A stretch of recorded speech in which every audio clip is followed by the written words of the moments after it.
Good morning, everybody. Thank you so much for being here. Thank you to the international businessmen that have come to Argentina and to all of our local entrepreneurs as well. Thank you for coming, knowing all of the traffic difficulties and roadblocks that you've had to get here. I know you've had to leave your cars and walk, so thank you for this effort. So I was speaking for a few minutes before this event with Roberto Acevedo from the WTO, and he told me about the importance that this business forum has as a tool for the WTO. He says that it is going to be Argentine's legacy, having put together this business forum, which drives forwards and helps and gives substance to the ministerial meetings from here onwards. So I'd like to welcome you. I'd like to highlight the importance of this first business forum, and I'd say it's a source of pride for all of us Argentines. And we hope that this meeting will contribute to the integration and the development of our countries. I would also like to communicate three ideas. Firstly, consumer defense and multilateralism as agents of development and the reduction of poverty. Secondly, I would like to briefly mention the current situation of Argentina and its decision to be part of the solution of the big global problems. And finally, I would like to highlight the importance of holding a broad dialogue that includes the business sector in the discussion on the rules of international trade. In the history of humanity, trade has been an extraordinary development tool over the centuries. Countries have benefited from delivering and receiving goods and services. Trade enriches us beyond just commercial and economic matters. Trade has been the first language that we've spoken, and it has made us better. Integrating trade has been important for economic development and for lifting millions of people out of poverty. For you as international business people, and for you to be able to reflect on these last few years objectively, there's no doubt that when you look at these rules of trade, trade means more development and less poverty.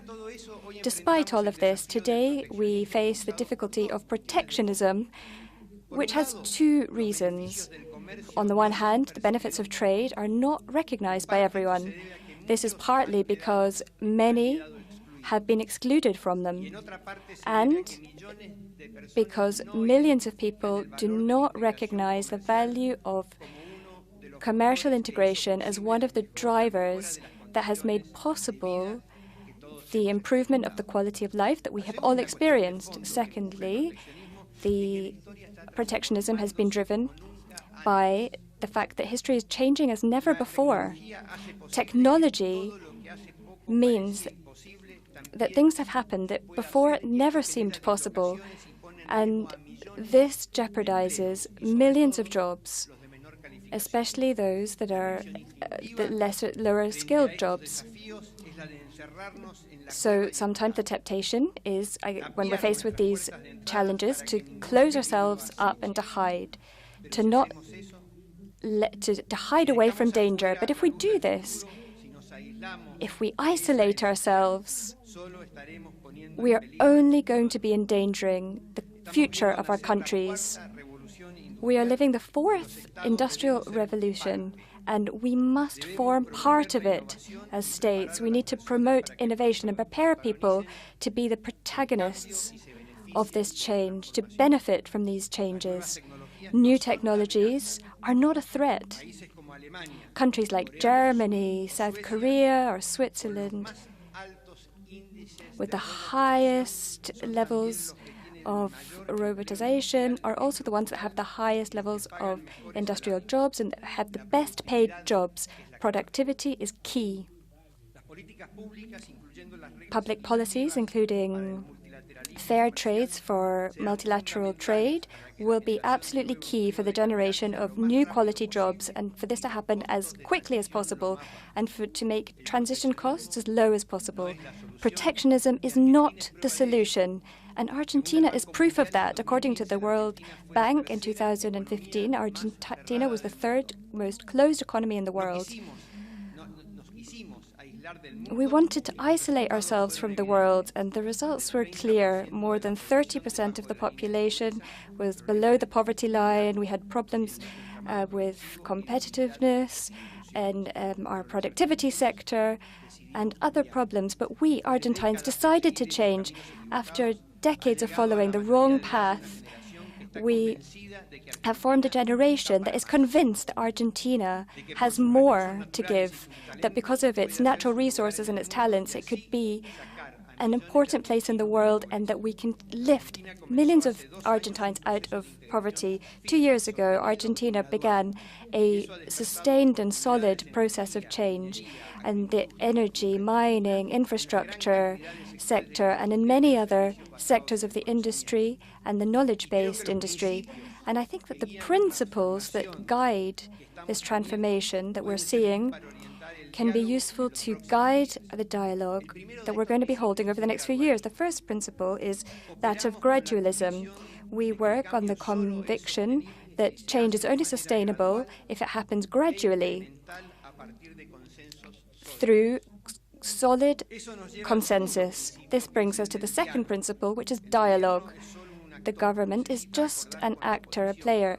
It needs to have the help of workers, academy, the business sector, and the social and civil sector. Therefore, we ask the WTO, and to be a forum for this, we think it is fundamental to work with and to listen with those who every day forge these links.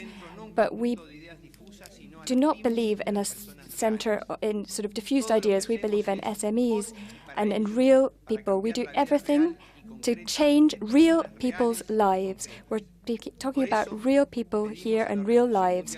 Therefore, we ask the WTO, we asked them to be hosts of this forum, and we wanted to host this forum as an essential parallel meeting to the WTO. The politicians cannot overcome the challenges of the WTO system alone. They need the help of business people, of workers, and of society in general. We need to have a broad and plural dialogue.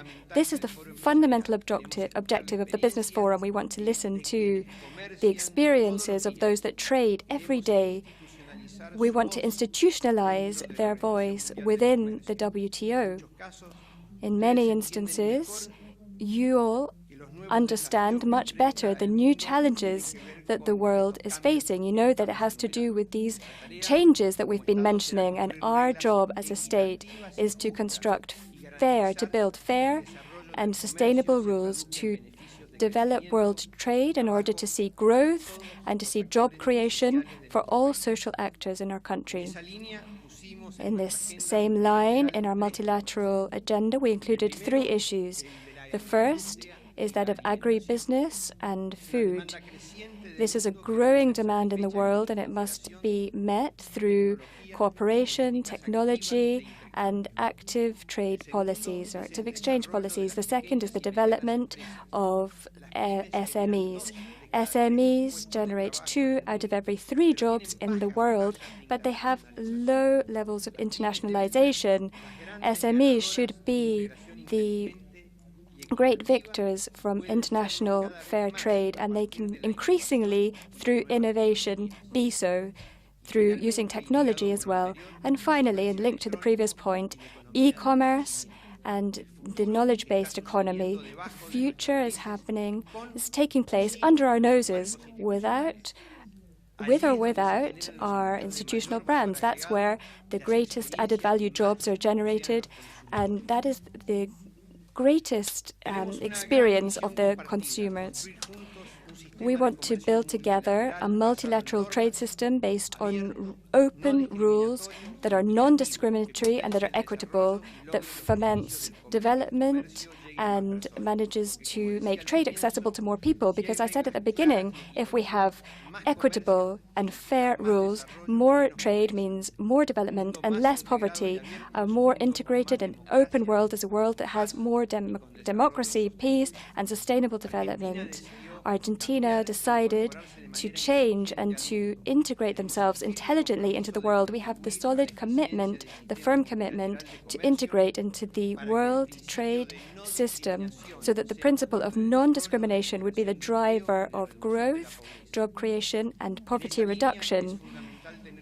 So it is key to have a wide, plural, and rational dialogue that goes beyond just the governments. And from this conviction, I emphasize again, I'd like to welcome you again in the name of Argentina, and I'd like to wish you an historic meeting for the future of trade and world integration. Thank you very much.